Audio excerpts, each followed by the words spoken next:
Kung pupuntahan natin ang talinhaga ng 10 dalaga, alam natin ang istorya. Lahat sila ay lumabas para salubungin ang kasintahang lalaki. Kung ang kasintahang lalaki ay dumating sa tamang panahon o sa oras na kanilang hinihintay, ang 10 dalaga ay makakapasok sa piging ng kasalan. Pero ang hindi nila inaasahan, na delay ang pagparito ng kasintahang lalaki. At nang na-delay ang pagparito ng kasintahang lalaki, dito lumitaw, nahati sa 2 kategorya ang 10 dalaga. Ang 5 sa kanila ay matatalino, ang 5 sa kanila ay mga mapagmahal. Pero sino ba yung nakapasok sa piging ng kasalan? Puntahan natin yung talinhagang yon.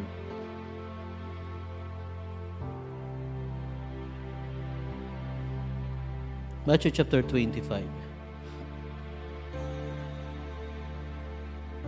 Matapos nilang marinig ang tinig sa hating gabi, ang sigaw na nagsabi na ang kasintahang lalaki, magsilabas kayo upang salubungin siya. Verse 7, na magkagayoy nagsibangong lahat ang mga dalagang iyon at pinag-igi ang kanilang mga ilawan. At sinabi ng mga mangmang sa matatalino, bigyan ninyo kami ng inyong langis sapagkat nangangamatay ang aming mga ilawan. Datapat nagsisagot ang mga matatalino na nagsabi, baka sakaling hindi magkasya sa amin at sa inyo, magsiparoon muna kayo sa nagbibili at magsibili kayo ng ganap. Mga kapatid, ang panahon ng paghahanda, may panahon ng paghahanda, mayroong panahon ng pagsalubong. Kapag panahon na ng pagsalubong sa Panginoon, tapos na yung paghahanda. Kaya anumang pagsisikap na palingasin ng tao ang kanyang ilawan, wala itong mangyayari kung kulang na siya.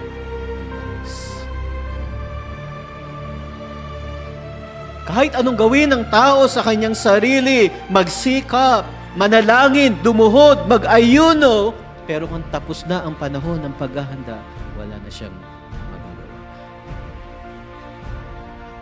Mga kapatid, habang nasa panahon pa na bukas ang biyaya, panahon ng paghahanda, gawin mo na ang iyong magagawa sa biyaya at tulong ng Panginoon para ikaw ay makapaghanda. Subalit kung dumating ang panahon ng pagsalubong sa kasintahang lalaki, kagaya ng nasa talinhaga,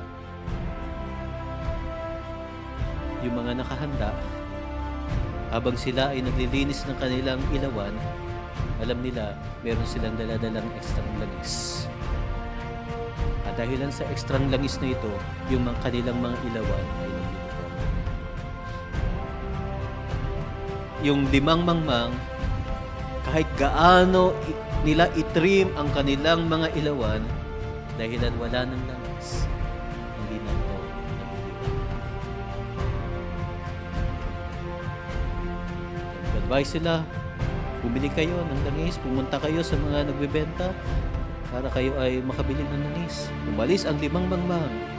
Verse 10, samantalang sila ay nagsiparoon sa pagbili, ay dumating ang kasintahang lalaki at ang mga nahahanda ay nagsipasok na kasama niya sa biging ng kasalan at inilapat. Sino yung mga nakapasok sa biging ng kasalan? Yung mga nahahanda.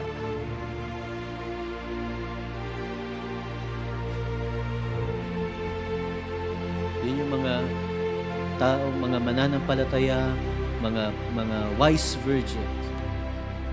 Sila yung mga makakaranas ng lubusan ng pagkilos ng Panginoon. Sila yung mga taong lumalim ng karanasan sa pagkilala sa Panginoon. Nagkaroon sila ng malalim na intimacy sa Panginoon.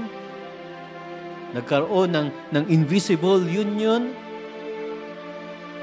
Sila yung mga mananampalatayang handa sa pagparito ng ating Panginoon. Kaya mga kapatid, habang may panahon, kinakailangan nating maghanda. Pero darating ang panahon, matatapos.